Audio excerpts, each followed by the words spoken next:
fait, vous êtes le témoin vivant que le feu du cœur de Jésus continue à se répandre ici, à travers les apparitions de Marguerite Marie, pour le monde entier.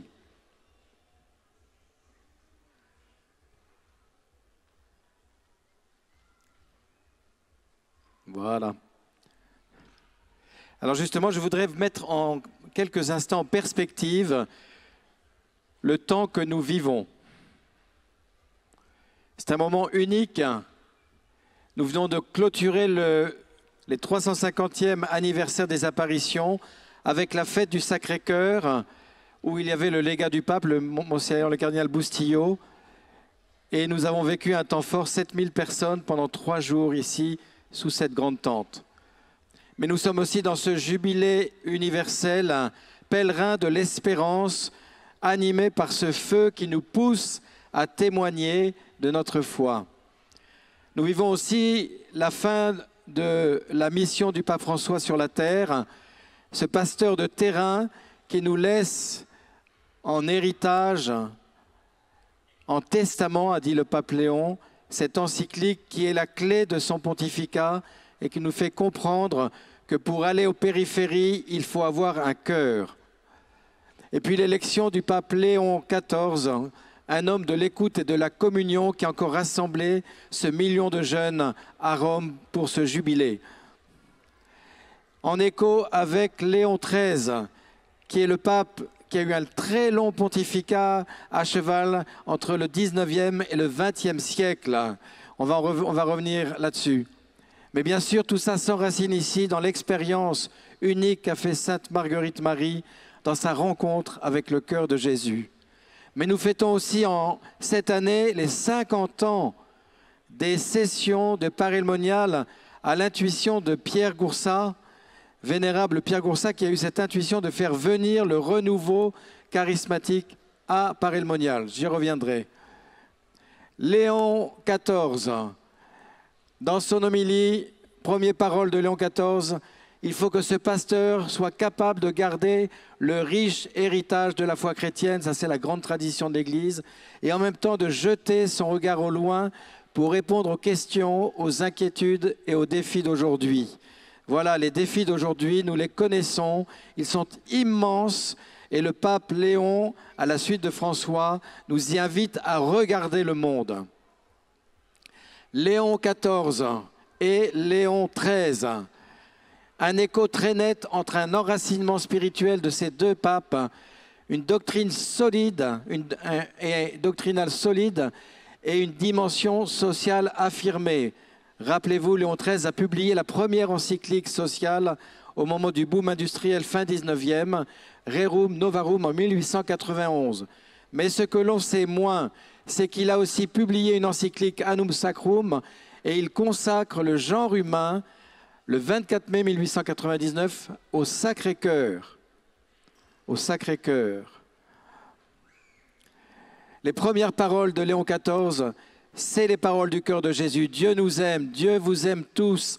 Le mal ne triomphera pas, nous sommes tous dans la main de Dieu. Alors sans peur, unis main dans la main avec Dieu et entre nous, avançons. Voilà l'exhortation du pape Léon, lui-même brûlé par la charité du Christ, c'est un bon augustinien, cette charité qui jaillit chez lui aussi du cœur de Jésus. Le cœur de Jésus est inscrit dans ses armes. Et revenons un tout petit peu sur le pape François, qui a écrit La lumière de la foi, l'encyclique sur la foi, qui a pris en partie cette encyclique commencée par Benoît XVI, qui a écrit cette exhortation apostolique qui était programmatique pour tout son pontificat, La joie de l'Évangile. Cette grande encyclique sur la terre, maison commune, et enfin sur cette terre où nous sommes tous des frères en 2020. Et enfin, comme je vous le disais, Dilexit Nos, une encyclique, on n'attendait pas du tout une encyclique du pape François. Le recteur de Paray-le-Monial et les jésuites avaient écrit au pape pour demander une parole, un texte. On attendait une petite lettre sympathique et encourageante. On a reçu le texte le plus haut en autorité du pape, une encyclique.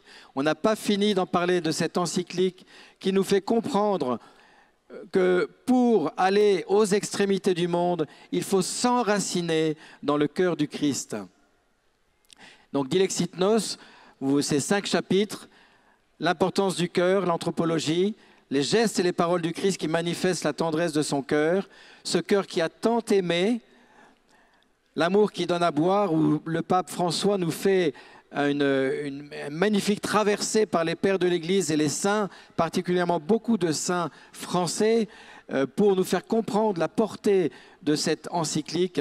Et enfin, répondre amour pour amour. Et je m'arrête au dernier chapitre, amour pour amour, parce que c'est ce chapitre qui nous invite à répondre à l'invitation du cœur de Jésus qu'il a fait à Sainte Marguerite Marie.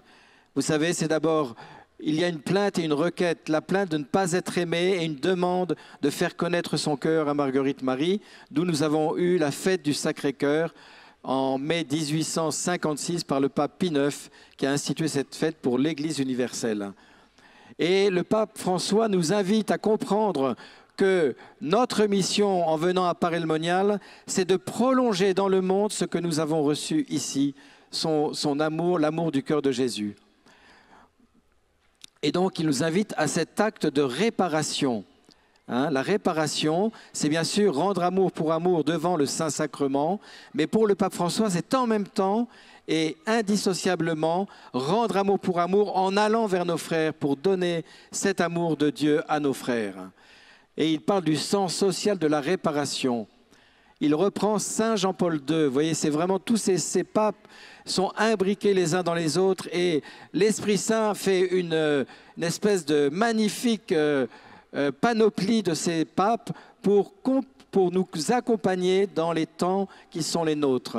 Le pape Jean-Paul II, construire la civilisation de l'amour. Il disait auprès du cœur du Christ, le cœur de l'homme apprend à connaître le sens véritable et unique de sa vie et de son destin, à comprendre la valeur d'une authentique vie chrétienne, à se garder de certaines perversions, à joindre l'amour filial envers Dieu et l'amour du prochain. Ainsi, et c'est la véritable réparation demandée par le cœur du Sauveur, et c'est là, c'est Pape François qui parle, sur les ruines accumulées par la haine et la violence, pourra être bâtie la civilisation du cœur de Jésus. Oui, la civilisation du cœur de Jésus. Et la réparation, dit le pape François, ne peut pas être simplement des œuvres. Il faut elle exige une mystique, une âme, un sens qui leur donne force, élan, créativité inlassable. Regardez toutes les œuvres que nous pouvons voir, en particulier en France, mais aussi dans vos pays respectifs. Je pense à Lazare, au Rocher, les Cafés Joyeux, enfin on pourrait en citer Simon de Cyrène. Toutes ces œuvres sont animées par une mystique. Sans mystique, il n'y a pas d'œuvre sociale qui tienne. Elle a besoin, cette œuvre, de la vie, du feu et de la lumière qui procède du cœur du Christ. Le feu du cœur. Et là, on revient à Sainte Marguerite Marie. Vous le connaissez maintenant, vous connaissez la phrase par cœur, on va la dire ensemble. Mon cœur est si passionné d'amour pour les hommes et pour toi en particulier, que ne pouvant plus contenir en lui-même les flammes de son ardente charité, il faut qu'il les répande par ton moyen. Et je t'ai choisi comme un abîme d'indignité et d'ignorance pour que l'accomplissement de ce grand dessein soit fait par moi. Donc nous sommes tous des abîmes d'indignité et d'ignorance. Ça tombe bien, on se sent très pauvre et donc Dieu va faire avec, si nous nous donnons à lui.